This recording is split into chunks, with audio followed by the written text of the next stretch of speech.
living frog called Tiddilick. Tiddilick lived in the centre of Australia where it was very hot. One day in the middle of summer, it was hotter than it had ever been before, and Tiddilick felt very thirsty. Tiddilick was so thirsty, in fact, that he drank all the water in his pond. He still felt very thirsty, so he hopped to a nearby creek. And he drank all that water. But that wasn't enough, and Tiddilick still felt thirsty, so he set off in search of more water. He found a river, and he drank all the water in the river. But he was still thirsty. Tiddilick was pretty full of water by this stage, and he could no longer hop because his tummy was too big. As he was so thirsty, he drank the water in the smelly brown swamp.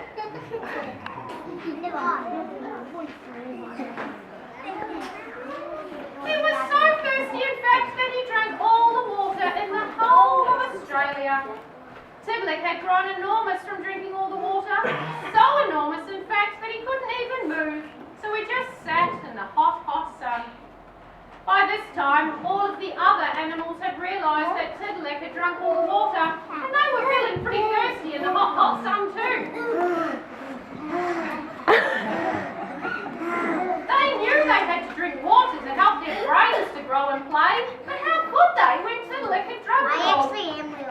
The animals got together, put their thinking hats on, and their thinking moustaches, and they decided that if they could make Tiddilick laugh, all the water would come pouring from his mouth and wash back into the ponds and creeks, rivers, billabongs, lakes and swamps. The echidnas were the first to try and make Tiddilick laugh. They curled themselves into tiny balls, and they rolled around and around on their spikes. But Tiddilick did not laugh.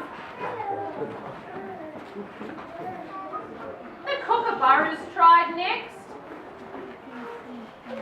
They sat on their perch and they laughed in their distinctive kookaburra way. But Tiddilick didn't even smile. The frill-necked lizards thought they knew the trick, and they fanned out their frills and ran about on their hind legs. Still, did not laugh. The kangaroos were the last to try, and they hopped and they danced and they twirled.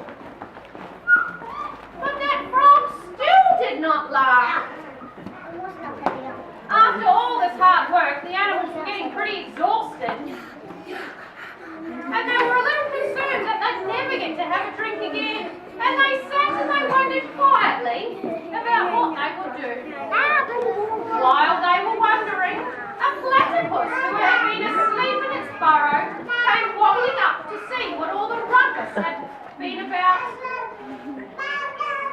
Tiddilick watched the platypus as it wobbled towards him, and he thought, what a funny-looking animal.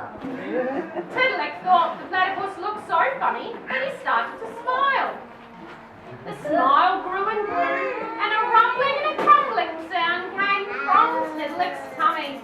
All of a sudden, Tiddilick started to laugh.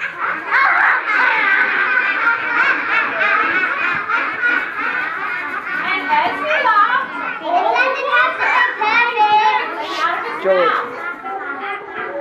The water filled the ponds, rivers, streams, and creeks again.